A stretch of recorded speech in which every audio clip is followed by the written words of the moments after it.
In America, everyone counts, and the 2020 census is how that great promise is kept. Respond today online, by phone, or by mail, and help inform hundreds of billions in funding for education, health programs, and more.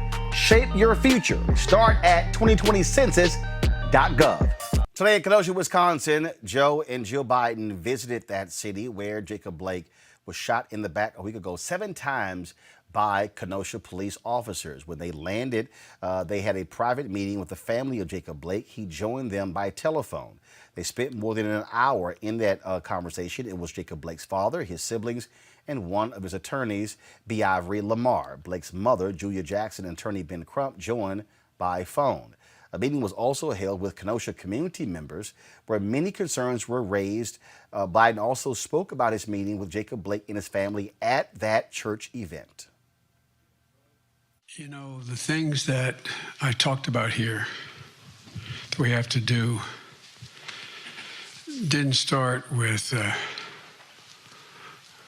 even back to Eric Garner, I Can't Breathe. Been proposing these for a long time.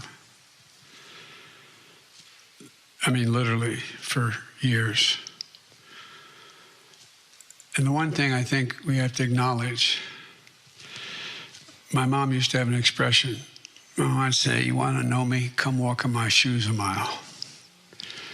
Well, even though I've been involved with the African American community in the civil rights movement since I've been a junior in high school, desegregating movie theaters and the like, I can't understand what it's like to walk out the door or send my son out the door or my daughter and worry about just because they're black, they may not come back. I can't really, I can intellectually understand it, but I can't feel it. I just spent an hour or more with the family as I got off the airplane. Had an opportunity to spend some time with Jacob on the phone. He's out of ICU. We spoke for about 15 minutes. His brother and 2 sisters, his dad, and his mom on the telephone. And I've spoken to him a lot before, but we spent time together with my wife. And he talked about how nothing was going to defeat him. How, whether he walked again or not, he was not going to give up. We talked about a psalm in our church, Father, based on the 23rd Psalm. May he raise you up on eagle's wings and bear you on the breath of dawn until and keep you in, hold you in the palm of his hand until we meet again. Well, I think, Alderman, what's been unleashed with a lot of people is they understand that fear doesn't solve problems. Only hope does. And if you give up hope, you might as well surrender. There's no real option. And as we talked, I listened to his mom. She was on the phone. She wasn't with Jacob. She was in the same location. And as I said, his dad, his son, his brother, 2 sisters, and a family lawyer, 2 family lawyers were there. And what I came away with was the overwhelming sense of resilience and optimism that they have about the kind of response they're getting. His mom talked about, my wife asked to say a prayer, and his mom said a prayer, where she said, "I'm praying for Jacob, but I'm praying for the policeman as well. I'm praying that things change." Let's go to my panel. Dr. Greg Carr, Chair, Department of Afro-American Studies at Howard University. Reese Colbert, Black Women's Views. Erica Savage Wilson, host of Savage Politics Podcast. Greg, I'll start with you. What we saw today is how presidents are supposed to behave.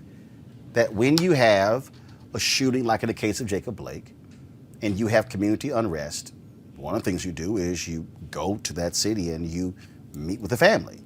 You actually meet with the community.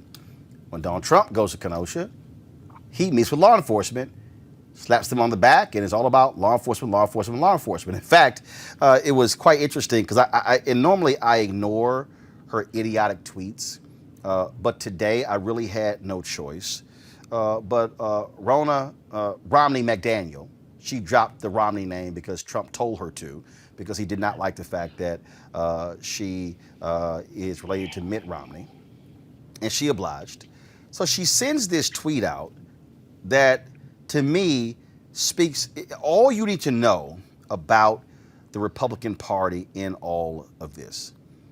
In her particular tweet, she says, let me do this here. I'm going to blow it up so y'all can just see this here. And I had to respond to her idiotic tweet.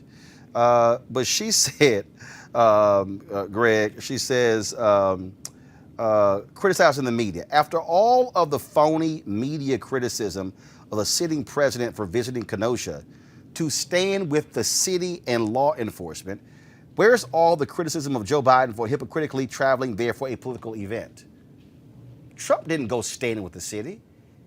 He ignored the city. In fact, when he stood in front of that pile of rubble, one of the people wasn't even the owner of the building for the photo op. He used to own the building. The current owner wouldn't stand there with Trump. In moments like this, you need a president who is empathetic, who is sympathetic, and not a brutal thug. Or not. Or not. I mean, clearly the United States of America has never can say this enough. It's an imaginary construct. It is a state. It's supposed to have rules. But in fact, as a nation, that's an idea. It's an aspirational kind of thing. And what we're seeing now is that the white nationalist party, that I will no longer refer to as the Republican Party, as long as they are open white nationalist terrorists, they will be the white nationalist party. They have openly embraced the idea that their definition of America doesn't include you, Roland. It doesn't include me. It doesn't include Reese. It does not include anyone. It doesn't include Erica. It doesn't include any of us. And what Donald Trump did was go to Kenosha and reinforce his message. There are no rules when it comes to maintaining white power. Just like he told the folks in Wilmington, North Carolina, home of the first coup d'etat and only successful coup d'etat in American history, that they need to, in North Carolina, vote twice if they're going to try to check the vote with him. And his toady attorney general backed him up in terms of saying that there's voter fraud. They are engaged in an all-out war to maintain power. Kenosha has about 100,000 citizens. About 12%, maybe 12,000 or so, are people of African descent. And one of the reports I was reading today talks about the fact that some of those younger people in Kenosha are like, we don't know if we're going to vote or not because our votes don't count. They don't matter. And I think part of that frustration comes from the fact that they have expectations of a president, of a Senate delegation. You saw Reince Priebus, that stooge, that boot-licking stooge, was there with Trump the other day after the way Trump kicked him all up in his behind. I'm surprised they didn't dig out that punk Paul Ryan to come out. But they are saluting the flag of white nationalism. They are not saluting the flag of the United States. And as long as we have those two things confused, we'll continue to be bemused. They're going to pull out all the stakes to maintain power. Erica, again, when you see this, when you see the fact that Biden chooses to meet with community leaders, take questions from them, that's important because you want the people to speak to those who are in power. I haven't seen Ron Johnson, Republican United States Senator from Wisconsin, do that. In fact, if the member of Congress who represents Kenosha, who's Republican, had any credibility, he would have been there with Joe Biden saying, if you're coming into my district to start talk to my constituents, then I'm going to be there with you. No, but he was there holding Donald Trump's coat Tuesday when he visited. Right, and he's probably too busy booking his next trip to Moscow. I agree with everything that Dr. Carr said. We have seen just very recently with the Republican National Convention exactly who this party has acquiesced to. They've acquiesced to the son of a Klansman. And so he also is shrouded in power by law enforcement officers, which is why he went and tipped his hat to them and returned back to Washington, D.C. So, look, this isn't really about a vote, whether or not people are going to vote. People need to vote, no matter what party they're affiliated with, to ensure that all semblance of democracy that we have remaining, that we're able to build upon that. We saw in the Democratic National Convention that convention centered people. It centered the now 185 plus thousand Americans that have passed away due to COVID and the millions more that are grieving and unable to grieve in person because this son of a Klansman, who is the leader of these United States by voter suppression and foreign interference due to Russia, has completely abdicated his duty. And he's only in it to continue to be an emoluments president, that is to continue to line his pockets, that of his family, and to consider and to continue to connect with Russia to make sure that this election is rigged in his favor. So, what we saw by former Vice President Joe Biden and his wife, Dr. Jill Biden, who spent more than 9 years going across all 50 states and talking along with our forever First Lady Michelle Biden, veterans' families, and improving their life conditions to ensure things such as when spouses have to move to different states, that their licenses, that they're able to transfer those licenses and get back into the business of providing for their family while their military member serves. So we just see a real contrast in leadership, and this is what people are voting for. They're voting for consistent, empathetic leadership, or they're voting for a dictator, meaning that they're either casting a vote or they've made a decision not to vote at all. Reese, when you see what's going on here, again, Donald Trump's visit there, I ain't talking to black people.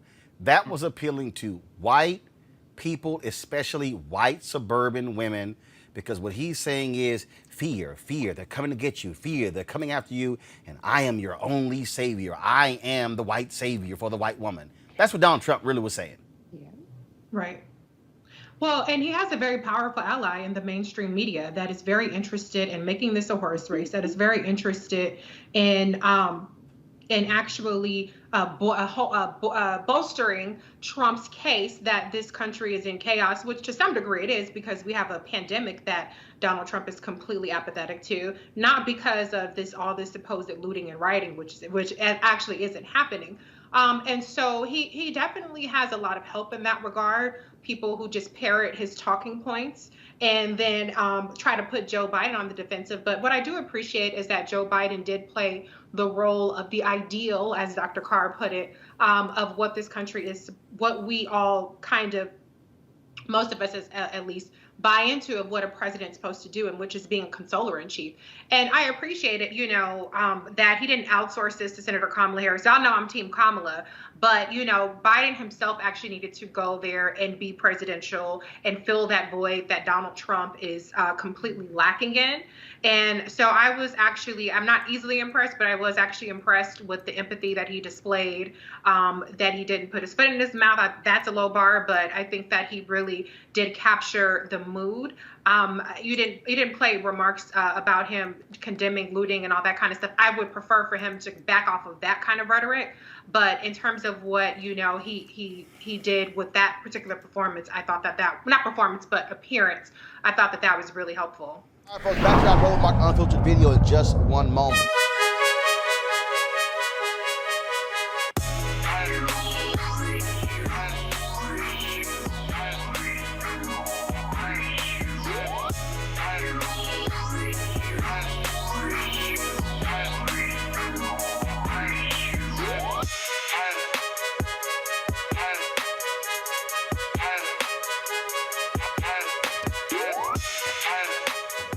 All right, the folks at Ceek.com, black-owned company founded by Mary Spiel. They've had a couple of great products we want you to check out. This is their virtual reality headset, which, of course, allows for you to to watch the content on Ceek.com right through your phone. Check it all out in virtual reality. In addition to that, you can also look at 360-degree video on your phone as well. And so that's what this particular headset is. You just simply take your phone, drop it right into the headset, and that's it. Then, of course, you have their 360-degree 4D headphone, which is right here. Of course, Bluetooth enabled, tremendous bass sound. You hear the sound all around.